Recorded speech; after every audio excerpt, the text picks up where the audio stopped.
Hi and welcome. My name is Amy Bryant of Wild Child Counseling here in Atlanta, Georgia, and Parenting Beyond Punishment, which is an online support and education community.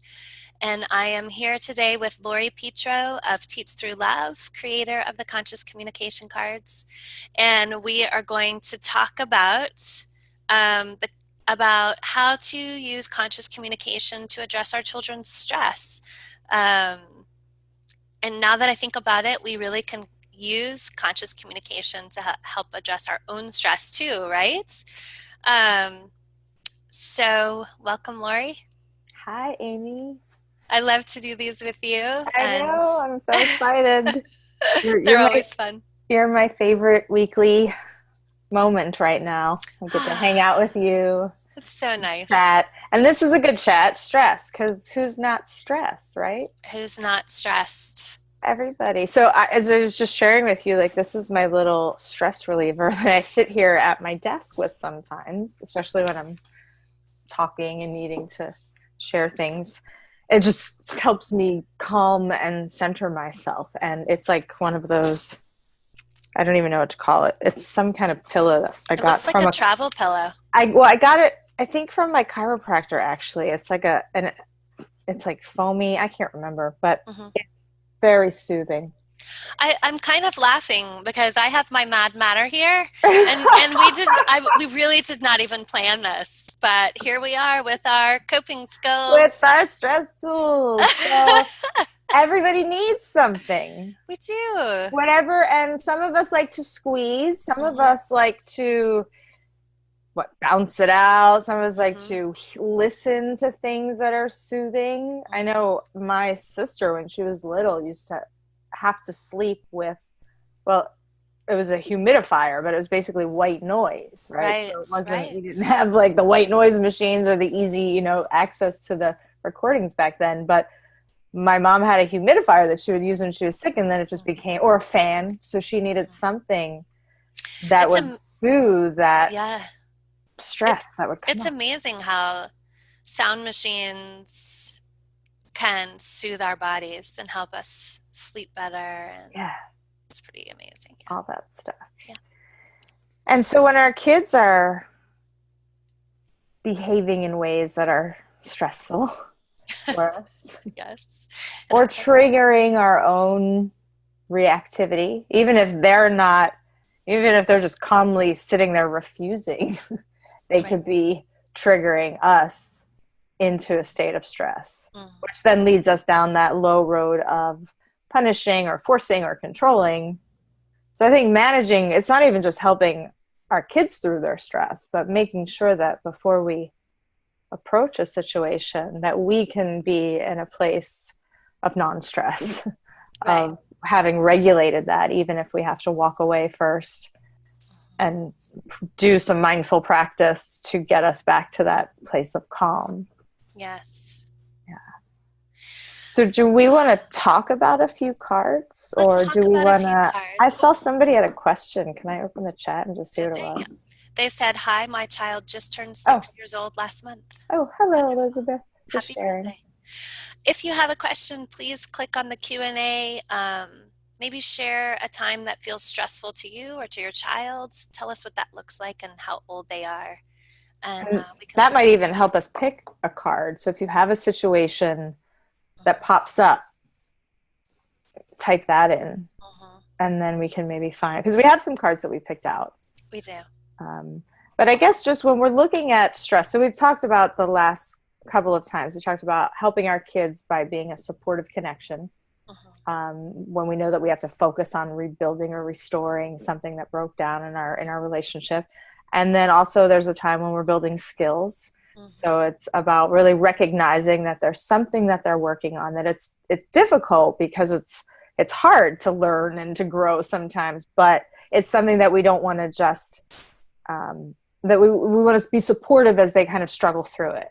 I never want parents to think that we want to remove stress or struggle all the time, because that's not really what it's about, right? It's not. And it's It's not even not. realistic. Right, exactly. There's no way. It would be silly to think that we could just go around removing obstacles or stressful situations.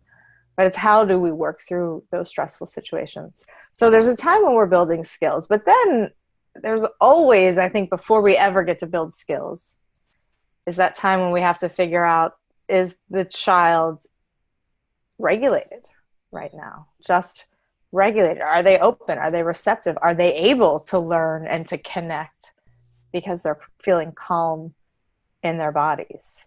Right. And that's not always, so that's kind of a first, I find one of the first places that we start. We make that bridge with connection, but we really do have to make sure that our children are having their, moving through their emotions and have moved through to a place of, okay, now I'm feeling calm and I'm able to be receptive to some new information or new ideas or the next step. Right. So this is when the first aid has to be about providing the tools. And this tool, while it may help me just in an interview sit here and regulate my thoughts, it can also help an angry child feel like they can get out their anger. Mm-hmm. I can squeeze, and I used to do a lot of tug of war with my daughter with blankets and stuff, and like, give me all your anger, because she'd be so angry that there was no talking to her in that space. Yeah. So I had to figure out what regulated my child, right, so that I could help her move through that stress and get calm. I don't know if anybody wants to share some of the things that they know help regulate their kids. I mean, I I know, think that's helpful for other yeah, people, and maybe what yeah. your Or if daughter. you have a challenge, maybe we can help you figure out some ways to get your kids regulated. So in my office, I will often hand this to my clients, the adults, to help them stay regulated in my office or to get back into their bodies. I also use it with kids too, of course, but it's very helpful for everybody. I'm using a little right now. I love the name. Is that actually because it's a sensory tool? It So, is or a is it just sensory tool, okay? yes. So the Mad mat. Matter. Okay, I love it. It's pretty awesome. I'm not gonna lie. I love it. And the parents that I work with love it. Like if they're having a hard time sitting in there and chatting or sitting in there and just being present with their kid, I literally just hand them more than this. This is just what I hold right now. But I just hand them some and they smile because they know. I also use thinking putty. Sometimes I'll hand them. It depends. Everybody needs something different. So thinking putty or just Play-Doh Right. You or can. I stress mean, balls. It really kind of just depends what your body needs. yeah. We kept stress balls in the car when Yeah. my daughter. She doesn't a lot of this. She's so emotionally flexible now at 12. It's amazing because at 9 she was still, she still had, and obviously Working we out. all still have our moments, but she's Yeah. still, that immaturity was still there at Yeah. 9, even though you think, oh, they're 9 So and old. they're so mature in so many ways. But now I really see it. But Yeah. we would keep stress balls, and they're probably still in the back of my car in just the pockets Right. of the back of the car, and then even carrying around a little first aid kit that had stress balls. The putty is a great thing. Essential oils can Yeah. be soothing. I forget what else we used to have in that. But just carrying around, like get a bag together. And we actually used an old first aid kit that had, we used everything in it. And then it was one of those little plastic boxes. Oh, and the headphones, because Yeah. she could get really just stressed out. Headphones and little earplugs Like um, for noise. for noise, because she would Yeah. get really stressed out and can't think or concentrate, or just would get really agitated if there's a loud noise, or if Right. she's trying to concentrate and there's interruptions. So getting together some of these tools to regulate the stress is a really great way when your child's overwhelmed and when they're in need of a way to cope, and all they know what to do, all they can do is yell and scream Yeah. and thrash about. And that also means we have to figure out what works for us. Because if we're Yeah, not regulated, there's no way our kids can be regulated because right. their brains are highly attuned to ours. Yeah. So Yeah. the onus is on us, and not in a bad way. It just means it's okay to look at ourselves and go, okay, what do I need? I need a glass of water, or to take a slow exhale, or to get some mad matter. And then checking in with our kid and seeing what they need. Because usually nothing is so dire that you need to unless somebody's about to get hurt and you need to Yeah. provide some protective force, nothing is so immediate that you need, urgent, that you need to step in. We have that time to walk away. Even if we say to our kids, I'll be right back. I'll be right And back. then take a moment. I need a It's moment. it's funny how interesting, how urgent it feels so often though. Sometimes I feel like I have to address this right now. And then I go, actually, I don't. Yeah. I need to get calm. But it takes a while to be like, no, actually, this can wait. Why don't we talk about a few behaviors? I like sitting still, like sit Okay. still. That's one right on the top of my card. Awesome. Because sitting, Um, children who are moving around and they're standing at the restaurant and they're fidgeting, that's often about stress and physical stress. It can be emotional stress as well, right? Definitely. Just the discomfort of being wherever they are and not having that freedom of movement Yeah. that they need, or just the anxiety of not knowing when this situation will end. Yeah. For a kid that is sitting at a dinner table that's maybe an event, or if you're in church, or you're even walking around a mall and you need the child to just sit down while you try on this dress, or while you stand in line and pay for things. Right. Oh We gosh, we yes. can be, our first. Do you want to pull the card up on Yeah, the? yeah. I'll Let's pull do it up. that. So I Okay. know that some of our first instincts can sometimes be to judge the behavior, um, even to question with one of those, rhetorical questions, the, what is wrong with you question, where there's no answer. Um, Right. we can say that, and not in even, we can just even be embarrassed. It's like, sit still, please don't embarrass me. We can try. We will plead sometimes with our Right. kids, or get, even whiny with them when we're feeling the stress of the situation. And this is hard. So this is not to say that, oh yeah, just, check in with your stress and then go to it with your kid. It's like, we know that this takes practice, that this is not, Mhm. every situation is unique. Sometimes you'll be able to walk away and take a deep breath and count to 10. And sometimes you'll have to sit there talking yourself down because there is no place to go. And that may be harder, but know that every situation is going to be different and unique, and no situation is forever, which I think helps us, again, just keep breathing in, and I'm right here right now, I'm safe, and this isn't going to last. If we can just remember some of those things in the moment. Yeah. But your behavior is atrocious, or whatever we might say, it may Whatever. not even be that judgmental, Right. but just commenting on the behavior instead of checking in to figure out, how can I help you through the situation? We want to always kind of lend our perspective to figuring out how we can help our child through a situation. So sit still, don't embarrass me. This is when, sometimes we want to use guilt because we know our kids want to make us happy, and we know that we can sort of manipulate their, their love and affection in a way that will get us what we want. But long term, again, that can be, it can be destructive if it's done over and over. I often don't, I don't want to hear myself set up my kid for a challenge that, she really can't answer, or may not even be able to accomplish on her own. So something like, how many times do I need to ask you to XYZ? Right. Whatever it is. I've heard this in my head. I've heard myself stop myself, and I probably have even said it. But I know that, because it's almost like we get so frustrated that it's, again, one of those, like, what do I need to do? We're questioning ourselves, right? In that moment, if I were to say that, Mm-hmm.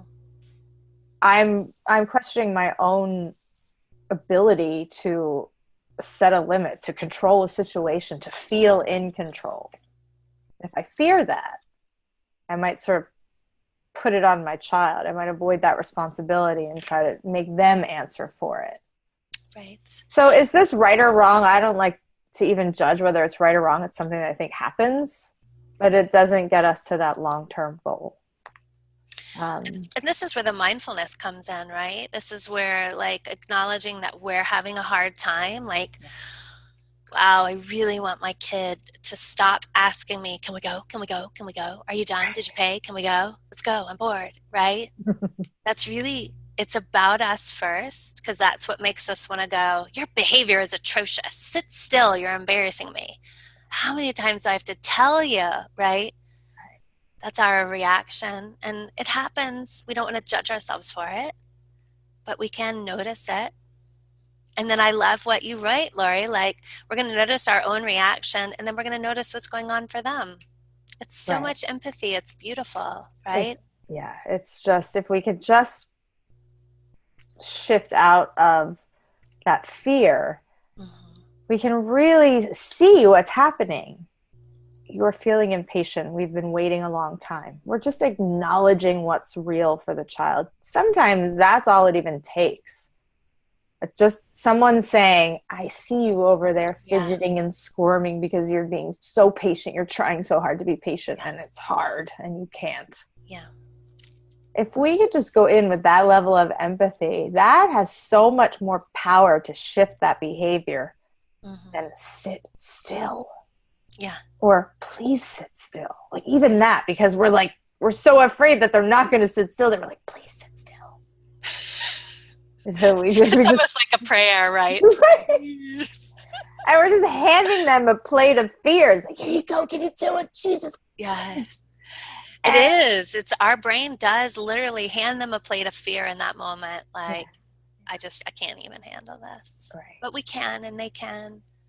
Hand them their mad matter or their squeezy ball to help And regulate it. if we don't have anything, we can just prompt with a question and help direct their focus, their attention onto something that maybe can help calm them.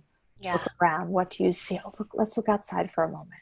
Yeah. Or how many color or how many we used to play this game like find the red. It's Yes, I like was how just many about to times can say, you, I like can't get the words out. Like how many times where do you see red? yeah. Let's find all the places that we can see red. And if you're in a department store and you're waiting in line or you're Yeah. wherever you are, we can help kids calm their bodies by giving one, it's playful, and it doesn't have to be big, loud, like we think playful, oh, this isn't a place to play, but we can, silent. How many different sounds do you hear? Mhm. Let's count the number of different sounds that we hear. Something that can help engage them. We're still connecting, but we're helping them also regulate anxiety, impatience, frustration, that stress, whatever they're feeling, whatever it is. And Yeah. go And you're ahead. engaging their senses. So when you engage them to listen, it calms their body. You Right. can engage them to see and notice, and that calms their body. You can have them search for smells. This is always a funny one. Not gonna lie. But it is Dangerous. Sounds fun. dangerous. It's dangerous, yes. Yeah. I smell cookies. I smell feet, right? All the things, boy. Yeah, You definitely. it will be a fun thing and it will help them get calm. And passing the time. And this is again assuming that we can, speak, that we're waiting and not in a place where we have to sit still and also be quiet. So sometimes that can just be reaching out and holding your child's hand Mhm. and just giving them some physical touch can help soothe the wiggles that they might have. And when we set limits, this is where we want to offer our help. So we can't jump around in here. It's not okay to do that, or it's not safe, or whatever it is. Asking, I think, what would help, or if you have that ability, let's go step outside. Would it help to step outside? And so again, this is where you sort of judge the situation. I don't want to ask a child who's really overwhelmed to make a decision about stepping Yep. outside.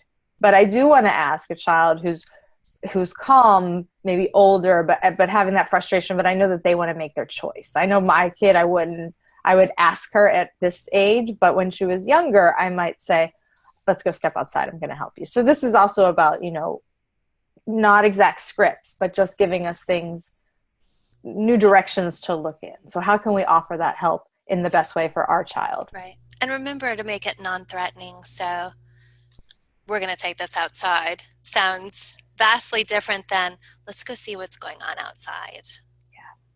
Exactly. You know, Let's take this outside. Right, you and I right now on the porch, kid. Right. Right. Right. No, The but goal is to help them calm down, not to ramp up their stress and right. So even when we say we can't jump up and down while we wait. We want to make sure that we use a neutral tone as much as we can. And some kids are really affected by the tone. They're yes, super sensitive to facial expression. and to sensing for threat and looking for threat. So if you're fearing the situation, you're delivering that in what you think is calm, but you're seething underneath. Again, try to go back to that place of mindfulness before Yeah. you Calming deliver. yourself. Yes. You can also whisper. Whisper sometimes takes the edge out of it. Yes, definitely. And so when our kids are having really difficult times, if we can acknowledge, and I think I mentioned this even earlier, acknowledging their good intentions. Like, I know you're trying so hard. I know you're trying your best. And then this might be a place where we can say, tell me what you need to help you be quiet for the next, or to help you sit still for the next 10 minutes. Asking for their participation. They might have an idea. They might say, I just need a drink of water. Maybe this is a kid who's worrying about when they're going to get to the bathroom or when they're going to get that drink of water because they're so thirsty.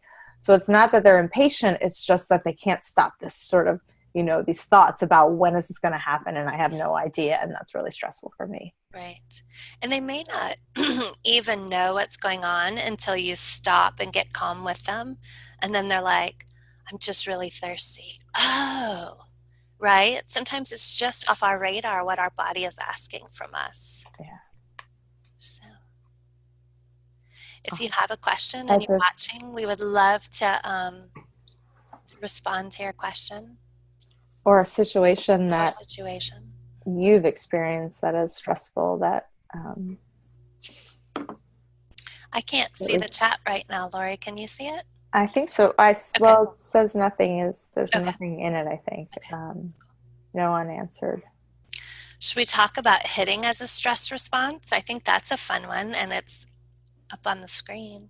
Sure. And it's definitely, I think, really relevant if you have younger children. Yeah.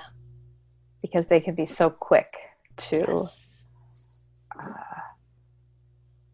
How much time do we have? That's a good question. Oh, it's already 11:26. How did that happen? Oh, we had such a calm, flowing conversation today, I feel like.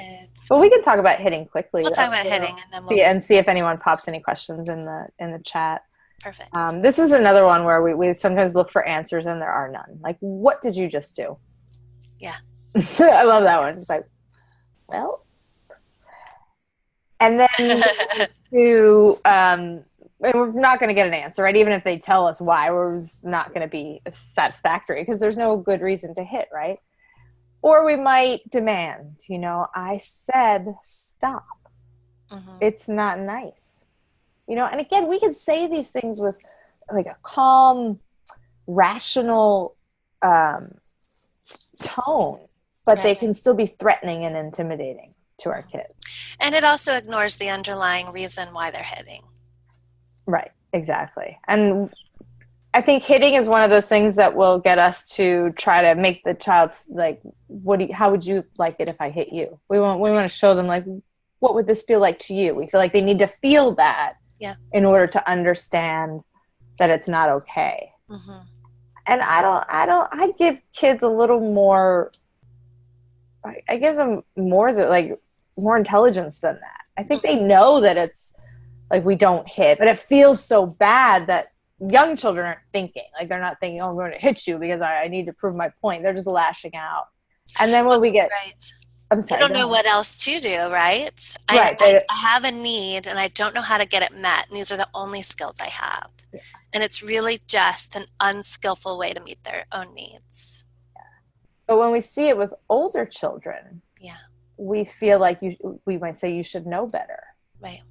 Because we think that they should know better. And why are you still acting like this? Again, it's like we see this level of maturity in them, and then we expect that exact same level of maturity from that point forward. Right. And we don't realize that development is not that straight line like that, and there's lots of regression, and there's leaps forward, and then there's, you know, reconstruction of the brain, which makes them seem, you know, like they lost all those skills that they just had, and that can go back and forth all throughout childhood. So we want to really, hitting is obviously a stress reaction, right? We don't hit unless we are feeling threatened in some way. Like we're not going to have our needs met, like we're not being heard, we're feeling, you know, vulnerable and disconnected. So we got to go in and we got to figure out what it is. Now, this is an example with, let's say there's a younger child. Like this is, I know when I wrote this one, I can see that it was, I had in mind a younger child, because younger children will sometimes hit when nobody's paying attention to what they want. Like, I need this and you're not listening to me, so I'm going to use Oh, yeah. my hands to do that. So we can just, instead of telling the child, and we can say this once, you know, like hitting isn't okay, but Right. then let them know, notice what you see. Like, let them know that you knew there was something underneath that hitting. It looks like you wanted her attention, because here I'm just guessing. Right. You know, I won't let you hurt. Hitting hurts. So we did set the limit, but we also acknowledge what might be going on. Like, I'm curious. I'm letting the child know I'm curious about what was going on. It looks like you might have wanted her attention. Mm-hmm. You had something important to share. So if, when you hit on what that child's need was, then they're open to new solutions, because they're like, okay, you get it. Yes. So I'm going to go with you. What's your idea? You know, Yes, they're ready to be receptive to what you have to offer, because they feel heard and validated by you. You haven't validated the hitting. Mm-mm. We've still said, I won't let you hit. Hitting hurts. Mm-hmm. But I know that there was something else going on deeper. You had something important to share. Or maybe you felt mad. Mm-hmm. You know, so we can acknowledge the feelings and notice without judgment and say it's okay to feel mad. Mm-hmm. You wanted to share and she looked away and you felt mad about that. And then once you get there, I'm sorry, Amy, you keep wanting No, to, no, let's stop, say it. I keep jumping in. no, it's okay. I was just, there's so many reasons why children might hit. And so these are just like, once you address the stress part and you help them get calm, then you have that opportunity to teach. You're going to teach them 5 different things instead of hitting, based on what it is that their need is. Like, you wanted someone's attention, which is what Lori said, or you wanted to play with that. Well, you can just say, I want to turn. You'll have to give them age appropriate language to use. You wanted space. You can move over here, or you can say ask, or you can say move. I had a child I worked with that had very low language, and we taught him sign language. And so he would point to himself and point to the person and show move. But we also, the parents taught him other sign language too. And then we would teach it to the other children, and it made a huge difference, because all communication is valuable, and we just want all that communication to be safe for everybody. And so we taught safe communication. I love that. I love that. And when children get stressed and we lose access to our language centers. So Yeah.